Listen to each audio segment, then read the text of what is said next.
Et salut amis bidouilleurs et bidouilleuses, et bienvenue dans ce vlog de news mise au point de la chaîne, l'histoire de voir voilà un petit peu comment ça a évolué ces derniers temps. Alors déjà, premier point et pas des moindres, vous pouvez désormais, si vous le souhaitez, soutenir l'évolution de la chaîne en me faisant un don via Tipeee ou Utip. Ce sont deux plateformes permettant de faire des dons, du montant que vous voulez à la fréquence que vous voulez. Utip a un truc en plus, c'est qu'il propose de regarder des publicités, qui rapportent aux créateurs plus que celles de YouTube. Si je lance une campagne de dons aujourd'hui, c'est parce que j'ai décidé de franchir le pas de la professionnalisation. Je passe un temps non négligeable à bosser mes vidéos, et coup de bol, les vidéos en question plaisent à certaines personnes. Toutefois, j'ai un travail à côté, donc je ne suis pas à plein temps sur les vidéos. Je cumule désormais 2 jobs en fait. C'est pour ça que l'argent obtenu via les dons servira exclusivement à la chaîne, pour faire évoluer la qualité technique des vidéos, fabriquer des trucs, faire des déplacements, etc. Si vous estimez que mon travail mérite rémunération, et que vous en avez l'envie et bien sûr les moyens, vous pouvez faire un don pour me soutenir, ou si vous avez un petit peu de temps, regardez une pub sur Utip. Chaque euro donné fera reculer un petit peu plus l'entropie dans le monde. Non, en fait, j'y peux rien. Voilà, donc ça c'est pour la partie don, et maintenant, les changements sur la chaîne. On va pas se le cacher, le premier logo était nul à chier, et le second était le même en moins original. J'ai donc planché pendant les vacances de Noël sur un logo qui a plus de gueule, et voici le résultat. À partir de là, je peux vous planter comme un noob devant une œuvre dans un musée d'art contemporain et rien vous expliquer, ou être un peu plus intellectuellement honnête et essayer de vous expliquer pourquoi ce logo. Ok, commençons déjà par la forme générale. C'est un cube en vue isométrique. Le cube, c'est une forme de base. Vue de 3/4, ça évoque souvent la 3D, le volume. Ça fait écho au mouvement des makers dont je suis issu. J'ai commencé la chaîne en parlant de machines de fabrication numérique, les fraiseuses, l'impression 3D et tout ça. Donc c'est de la fabrication 3D, c'est de la fabrication en volume. La vue isométrique fait référence à la conception par ordinateur, parce qu'on travaille pas en perspective quand on fait de la conception. Et cette position, avec les arêtes apparentes, la vue isométrique et son aspect simple, fait penser à une mise en plan, à un dessin industriel, ce qui fait écho à l'aspect technique de ma chaîne. Au niveau de la couleur, j'avais plusieurs contraintes. La possibilité d'identifier le logo en noir et blanc, la possibilité de le découper, de faire des pochoirs, de le broder ou de le dessiner facilement. Bref, il me fallait quelque chose de très polyvalent pour pouvoir le décliner à toutes les sauces. Ce que j'ai choisi, c'est du noir pour les arêtes, un fond blanc et du rouge qui fait écho à YouTube, et puis ça attire l'œil. Sinon, en plus de pouvoir le faire en noir et blanc, en pochoir, etc., j'ai conçu le logo pour qu'on puisse le fabriquer en 3D. Et quand je dis en 3D, c'est vraiment en 3D, c'est pas juste du texte en épaisseur. Après 12 heures d'impression, ça donne ça, et ça justifie la forme très simple du M et du B, pour qu'ils puissent se répéter sur les faces opposées. Parce que oui, sur les deux côtés du cube, c'est un M et un B pour Monsieur Bidouille. Mais ça, bon, je pense que vous l'avez capté. Vous l'avez capté.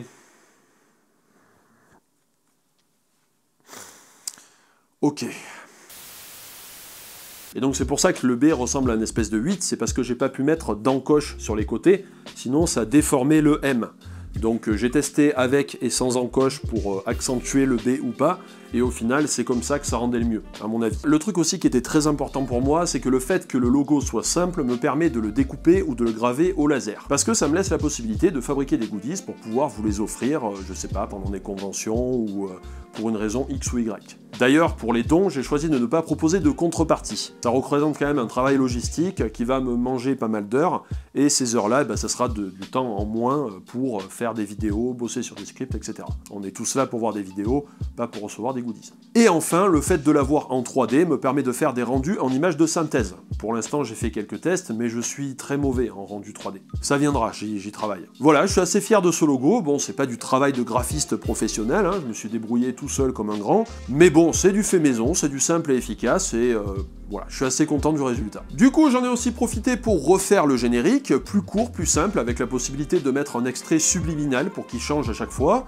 Alors je vous rassure, je mettrai pas tout le temps des têtes de chat, c'est promis, j'ai envie de mettre plein de conneries dans ce petit extrait. Je vais sûrement faire d'autres génériques, en revanche, je suis très mauvais pour trouver une musique ou un élément sonore. Ça, j'en ai pas mis pour l'instant, parce que je mets énormément de temps à trouver une musique, donc faudra peut-être qu'un jour je remédie à ça, que je trouve un élément musical.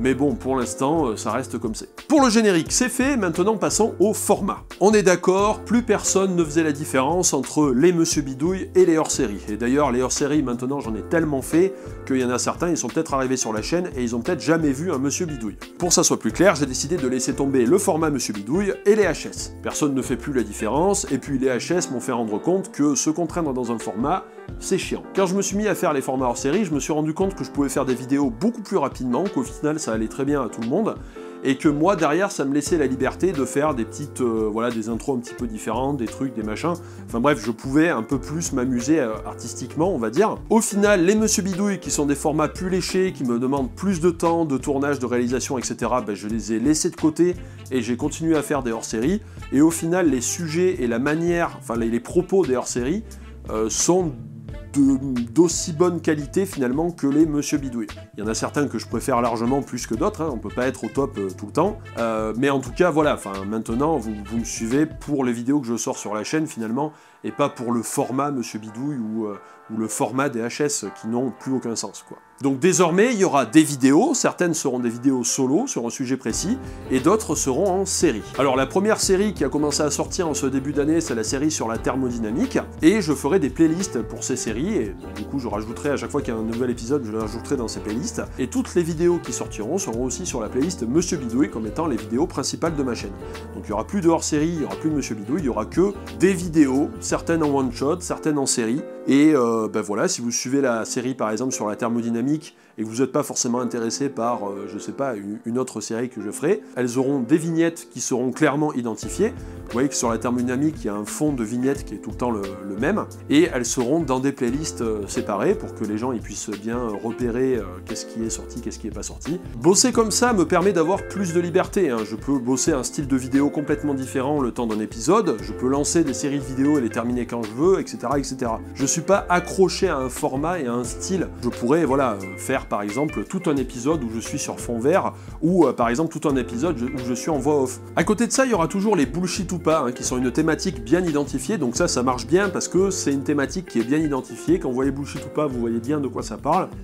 Donc ça reste un format à part qui a vraiment, voilà, sa propre logique. D'ailleurs, sur les bullshit ou pas, je fais bien attention de prendre mon temps, de trouver des thématiques qui m'intéressent, des thématiques sur lesquelles je peux aller, où j'estime avoir un petit peu des compétences, où je peux trouver des informations là-dessus, pour essayer de faire bien les choses.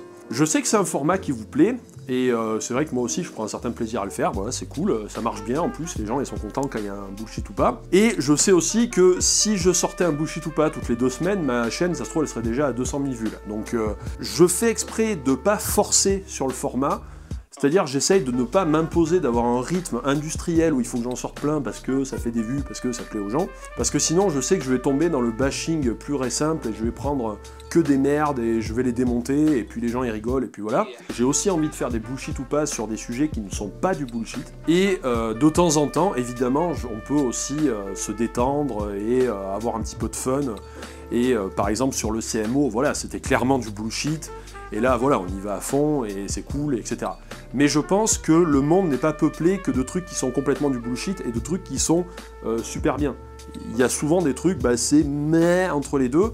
Pour moi, typiquement, Ocean's Cleanup, c'était ça, c'était mouais. Et c'est vrai que c'est assez compliqué à rendre en vidéo, surtout que moi, bon voilà, je parle fort, et puis j'ai une certaine manière de m'exprimer qui fait qu'à chaque fois, on dirait que je suis énervé contre les trucs dans les vidéos, alors que c'est pas forcément le cas.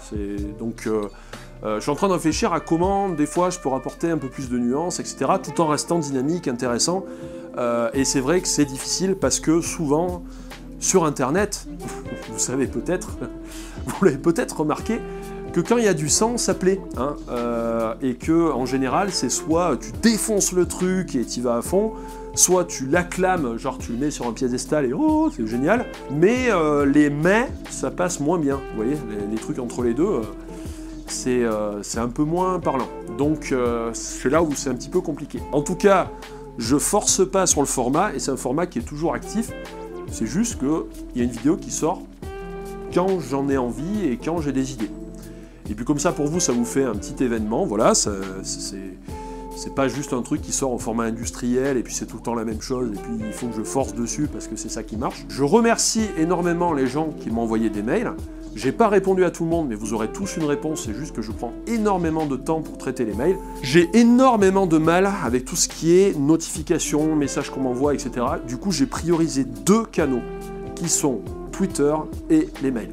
Je garantis pas les autres.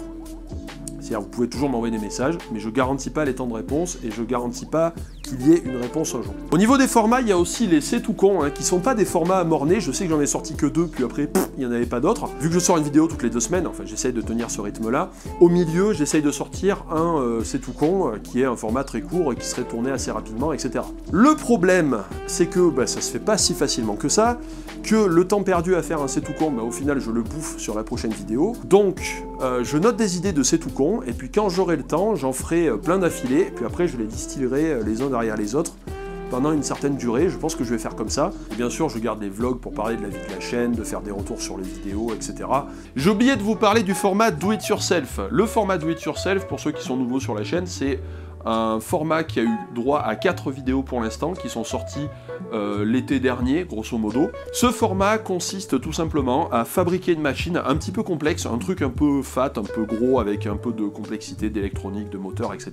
C'est quelque chose que je conçois moi-même, ou que je me base sur quelque chose d'open source, et je vais faire des modifications, enfin bref, je vais apporter ma touche à l'objet. Je documente tout sur internet, donc l'endroit où je documente les choses, c'est mon Framagit, le lien est dans la description. Le principe des vidéos, donc, c'est de fabriquer un objet, donc je le conçois, je le fabrique, etc. Et ensuite, je sors une série de vidéos sur la conception, la fabrication, les essais de l'objet. La première série de vidéos, c'était un test. Bon, c'était pas trop mal, mais c'était pas non plus extraordinaire. Et je pense que je vais améliorer le format. Je sais pas encore exactement comment, mais voilà, je vais faire des améliorations du format. Simplement, il faut pas s'attendre à ce que ce format soit très récurrent, pour la simple et bonne raison que derrière, il faut fabriquer une machine. Et la prochaine machine que j'ai prévu de fabriquer, c'est carrément une petite découpe laser CO2, donc une découpe laser beaucoup plus grosse, avec beaucoup plus de composants et qui coûtera beaucoup plus cher et qui demande beaucoup plus de temps de conception. C'est toujours prévu, hein, j'ai dit que je la fabriquerai, c'est toujours prévu que je la fabrique, je commence à récupérer du matériel. Par exemple, en preuve de ma bonne foi, je peux vous montrer tous les profils et aluminium que j'ai récupérés récemment pour pouvoir justement fabriquer cette machine. Vu qu'il faut concevoir une machine, vu que derrière il faut faire des tests, etc. Enfin bref, ça prend énormément de temps.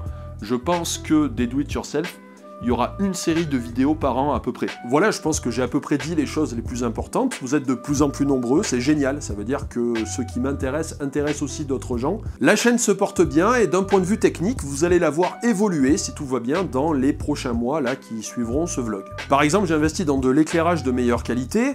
Alors j'en ai reçu que la moitié pour l'instant, donc vous verrez le résultat final pour les prochaines vidéos. J'aimerais aussi avoir un fond vert propre pour pouvoir faire certains effets. Enfin bref, me mettre à niveau tout ça pour avoir un rendu plus qualitatif, quelque chose de plus smooth et plus pro, quoi. En tout cas, l'année 2019 s'annonce bien et je vous dis à une prochaine, amis bidouilleurs et bidouilleuses. N'oubliez pas de faire un don.